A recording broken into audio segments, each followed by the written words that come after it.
Welcome to a new edition of the Neon Jazz interview series with Nashville-based jazz drummer John Alvey. We caught up with him to talk about his new 2024 CD Loft Glow, live shows, and his life and music. He has been a regular on the Nashville jazz scene and roots music scene for over a decade. He can be found playing in different musical incarnations in Nashville or on the road. And over the years, he's worked with the likes of Joel Frahm, Taj Mahal, Rahsaan Barber, Gregory Tardy, Coffin, and a bevy of others. It's quite a story. Enjoy. Hey, John Alvey, it's Joe Domino with Neon Jazz Radio. Hey, Joe. How you doing? What's going on today? Oh, drinking some tea. Oh, good. Listening to Sonny Rollins. Oh, well, good for you. That sounds like it's kind of borderline Nirvana right there. Yeah, it's a good morning. What album are you listening to? Nuke's Time. Oh, right on. Yeah.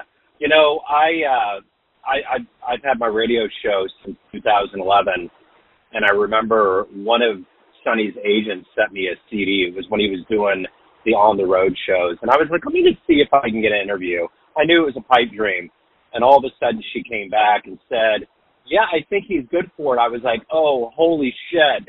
Yeah. I mean, in a good way, but Sonny is one of the best cats ever. I just, who he is as a human being, above and beyond the music, is astounding. Yeah, actually, I listened to a little bit of your interview with him on here. Oh, cool. Yeah, which is really cool. Yeah, and it's, yeah, I mean, he can really wax about some interesting stuff, kind of his views of the world and what kind of he thinks everything's about or not about. is fascinating to me. Yeah. He's wonderful. Well, man, I love your music. I've already profiled it on the show. Typically, I wait until I interview, but I enjoyed it so much. So it's an honor and a pleasure to catch up with you. Thank you for taking a minute out. No, I'm happy to do it. Yeah, sure. So before we get into Loft Glow, I want to begin our journey into your life and music by asking you something that I'm sure we're all getting tired of, which is surviving this COVID pandemic period. But it went through the artist community and musicians in a very specific way. So how did you survive that time period? And how was either this album influenced by it, or how has your life changed since we've come out of it? Actually, a lot. Our son was born the end of October 31st of 2019. So we had a really young, almost newborn child when all this stuff started. So we were kind of in the trenches as parents. We have a daughter as well who's 4 years older than our son. So we had a 4-year-old and a newborn. And my wife's a self-employed musician. So that's hard times, when everything stops, when that's the one thing that you have to do to make income just, abruptly comes to a halt. So I had some private students and she had some private students. So we ended up teaching online and kind of taking turns with the newborn and finding a way to just make it work. And it was a real stress, but we got through it. But I guess how this relates to the record, I had a lot of time, like we all did, to sit and think. And I started to think about goals that I had kind of put off. And doing a record was like my number one goal. And for years, I'd wanted to do it. And I just didn't feel the timing was right. And plus, I was just busy hustling like all musicians. I'm playing a gig here. I'm teaching a student here. I'm learning music for a session here. And you don't have a lot of time when things are moving quick to just stop and think about like what you want to do as an artist or just as a voice of your own. So that gave me the time that I needed to sit around and think about the finitude of everything. Friends were getting sick, or I should say the parents of some of my friends, passed away from COVID, people that were close to me. And so it started to get kind of real, as I'm sure it did for you or for a lot of people. So with that, I was able to sit back and think, okay, we only get one life. So what do I want to, what's my next thing that I really want to do for myself? And so I decided to put together an idea roughly for an album around that time. So talk to me a little bit about what the artistic vision specifically was for this release. I had to think when I was Well, I recorded a decent amount of tunes. I only put 6 on there. It's a good 45 minutes of music, so kind of a classic album length, like a vinyl length. But I recorded, I think 10 or 11. And I had another original that I did not put on there. But when I was sitting around thinking, like, what kind of album would I want to do, I had a lot of directions. Like, I love, I mean, my spectrum of jazz is really vast from the late 40s all the way through the post-bop stuff. And I had to kind of figure out where I wanted my drumming to sit within all that. So a lot of the tunes that I didn't put on the record were a little more dated sounding. They were, I mean, not specifically, but more of kind of a late 50s kind of sound, which I love. But I was really trying to find where my drumming needed to be at that time of my life. And I found that I was playing a little more creatively and more like myself if the music leaned a little, let's say a little younger, a little more, post-bop kind of modern jazz, with a little bit of a tinge of the old kind of in there. So I thought about that real heavily as I was picking these tunes out. And some of that was revealed when I was recording. I'd listen back to stuff and say, oh, that's great, but I don't know if that's going to fit in the canon of these like 3 or 4 tunes that were taking place. But in terms of the actual like artistic direction that I wanted to go, I started thinking about times in my life where when I wanted to make a record and just couldn't or, didn't have the income. And there was a nice period. I think I lived about 3 or 4 years in a little studio apartment. And this is right before I got married. So my wife and I were dating. And I don't know if you've had a time in your life where nothing is going on in a good way. like you're working, you're consistently doing things, but you have a lot of time to just think and kind of muse about things in your life that you want to do. That was that period in my life. And when COVID hit, it was kind of like the other book into that. I finally had time to sit and think about what I wanted to do again. So I kind of, looked back to that period in my life and thought, what was I really listening to back then? What kind of moments were I having? I was practicing a lot. I was listening to music all the time. I didn't have any responsibilities. So I was able to really focus on an artistic kind of vision. So I took a lot of the albums I was listening to from that period, and I tried to either write in the style or arrange in the style or find tunes that were similar to what I was really into back in 2011, 2012, 2013, that period when I was living there. So take me back to where you were born and raised in the beginnings of not only getting into drums, but jazz, some seminal influences that really kind of vaulted you into this path that has become your life now. Well, my dad he's a really great jazz pianist, and he pursued it a lot at the beginning when I was really young. And by the time, I don't know, maybe I was 6 or 7, he was kind of off the road and home a lot more, and he got into teaching actually elementary music full time and loved it. My dad was extremely passionate. He's retired now, but he was, after 35 plus years of teaching, he retired. But he got into that avenue. But he's such an incredible player that I could learn from him anytime I wanted to in the house, which is amazing. He's an incredible pianist.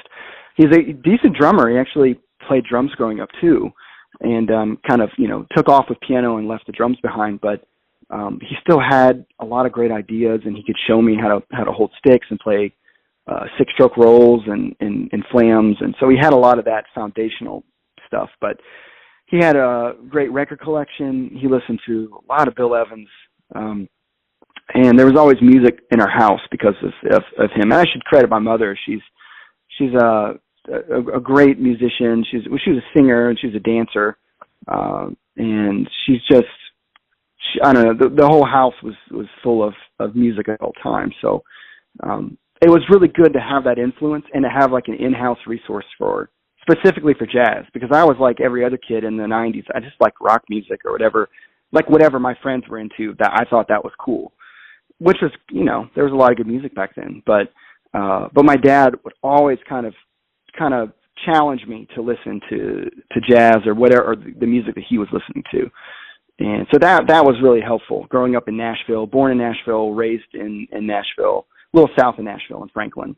and having two parents that were very musical. And my mom was a public school teacher too, so they were good educators. Like they had great taste, but they could teach really well. That was really helpful to have two good teachers in the house that loved music.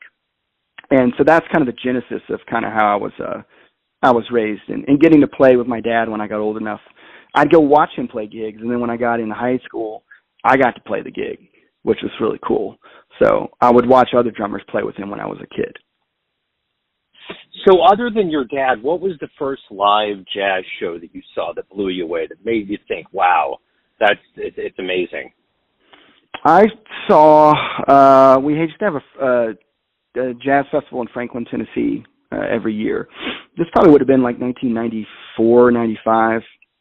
I saw, it was Terry Lynn Carrington on drums, who's phenomenal, as you know. And I believe it was, who was the guitar player for the Tonight Show? Was it Robin Eubanks? Is that correct? Yes. Yeah, okay. Yeah, that was it. He was on guitar and she was on drums. And I don't remember the rest of the band, but they headlined the Franklin Jazz Festival in the early to mid-'90s. And I had not seen anything like that at all, live at least. I'd seen like my dad play, and he did a lot of trio stuff and a little more low-key, but I hadn't seen musicians stretch like that, like really like hit the drums that hard and just really be that just open as they were playing in terms of intensity and volume. And so, yeah, that was really pivotal for me. And there was a Brazilian group that played, and I got to hear live Brazilian music in the same day. It was like one night of my life where I got to see kind of everything all at once. San Brasileiro was the group that played, and I don't know if they were a local group or if they had a following. I don't even know how I remember that, but it was really, really great to see that night. And I remember going home and just thinking about it at school, just thinking about it, like just turning it over in my head of trying to understand what I saw, and so yeah, so that was the first thing that I saw that really blew me away, So, and you've gone on to play with a lot of legends and luminaries, veterans that have been around the scene, and I'm curious, what have you culled from either being around them, whether it's directly, part of what they talk to you about or by osmosis, that you in turn have taken from them and you teach younger musicians that you get around? Well, some of the people I've been fortunate enough to play with, I find out they're all nerds like me. Like they all love, they geek over, records, and they can talk for hours about really minutia kind of stuff.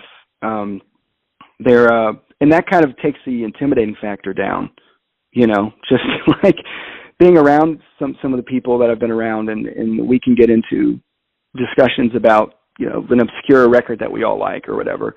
I think I have a lot of private students now, and I don't know how to put this. I have some that are in high school that they, I don't know, I wouldn't say they're kind of guarded about their interests, but they maybe haven't quite figured out why they love music yet.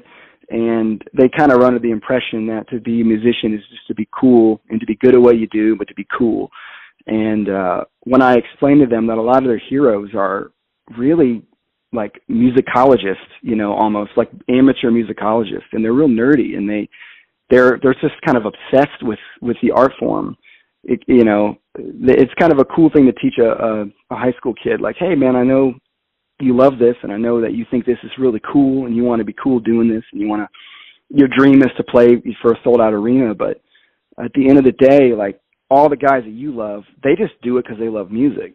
They just love the art. They love all the insider stuff. They're just there. They love expressing themselves, and they love the art form. And that's the point of your compass. That's what you got to aim for.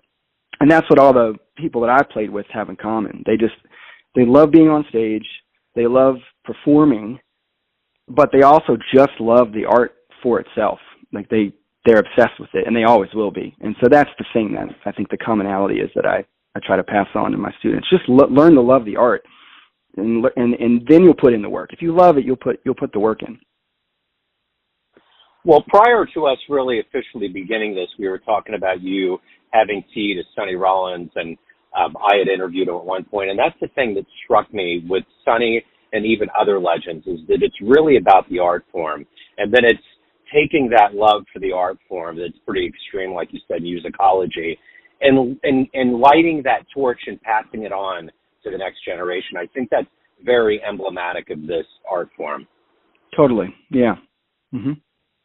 So at the end of the day, what gets you up every day and motivates you to be a professional musician? What is that fire, that spark for you to create and to be the musician that you are? I think I kind of live for moments where either I'm performing or I'm creating something where I completely escape myself, which is probably a common answer. I mean, that is probably what most people look for. I wouldn't say it's a high or a rush. It's not that cliche. There's something really deep when you're playing your instrument, and you can kind of exist in two places. You can watch yourself almost performing from a third person perspective. You're so deep into what you're doing. I don't know how to describe it, but it's a real peaceful feeling to be able to feel that in control and kind of out of control at the same time. And being on stage and kind of being in that space for an hour at a time, for a set at a time, it's a really great feeling.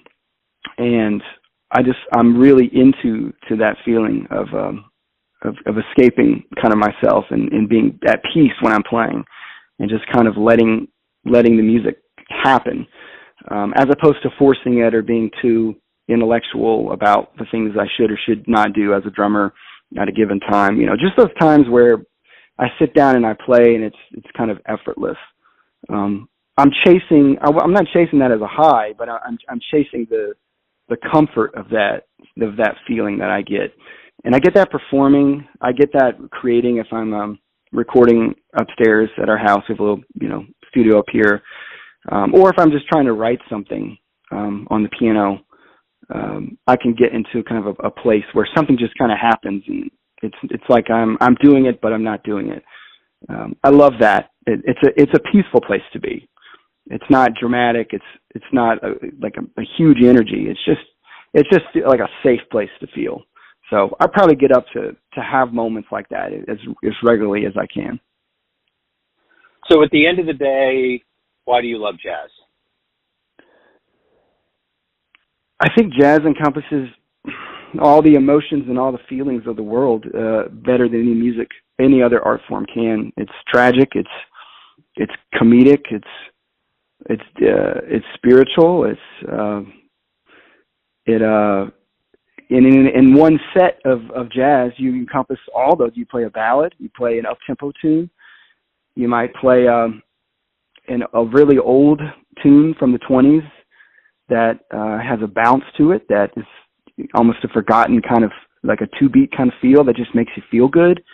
You might play a real slow blues, and it can get real deep depending on who you're playing with, and you can get choked up playing with the right people on stage. You can go through a whole spectrum of emotions with this music, especially in one set or in one record.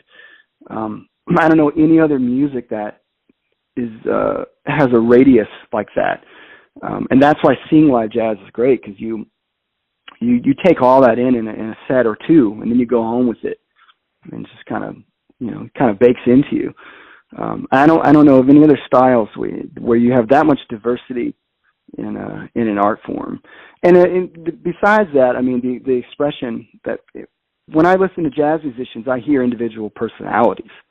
And I'm sure that's true in other styles too, but I think it's more so in jazz. I mean, how do you compare, John Coltrane to Sonny Rollins? They're so entirely different, but they play the same instrument. They'll play a tenor saxophone. And I love that. I love how the instrument won't change, but even the mode won't change. It's just the feel, the personality coming through is so apparent in jazz with an improvisational backbone to this art. So those are the probably two reasons I think it's the best. So at the end of the day, everyone out there has a perception of you, family, friends, fans, but you ultimately run the show. What's your perception of you? Who do you think you are? I'm just searching. I'd love to have answers with a lot of things in my life. I'm also content to not have certain answers and just search. Probably a searcher, somebody who's trying to enjoy the process of figuring it out when it comes to music and life. And I think that's the best answer I can give. I love it. So if anyone wants to pick up Loft Glow, catch you live, any of the good business in your world, where's the best place to go? Probably Rudy's Jazz Room if you're in Nashville. I'm going to try to set up a CD release show here in the next few months. I'm trying to get the whole band together. Matt Endall, he's a pianist on the record. He's in Canada getting his doctorate, and then Joel Frahm is teaching at one of the universities in Texas. I can't remember which one. He just got a teaching position there. So I'm trying to rally the troops and get everybody back in one room for a night. But I hope to put together 2 shows, hopefully one at Rudy's and maybe one at the Nashville Jazz Workshop. That will be the goal. So hopefully we can get this group together and play these tunes live and see how it goes. I love it. John, this has been wonderful. Thank you, sir. Thank you for your story. Thank you for your time. Best of luck with this release. Hey, Joe. Thanks, man. Thanks for having me on. This is a pleasure. Thanks for listening and tuning into another Neon Jazz interview, where we give you a bit of insight into the finest players and minds in Nashville, Kansas City, and spots all over the world, giving fans all that jazz. Thanks to John for his time and cool. If you want to hear more Neon Jazz interviews, you can find us on Spotify and Apple Podcasts. Subscribe to us at YouTube, and for everything Neon Jazz, go to theneonjazz.blogspot.com. Until next time, enjoy the jazz, my friends.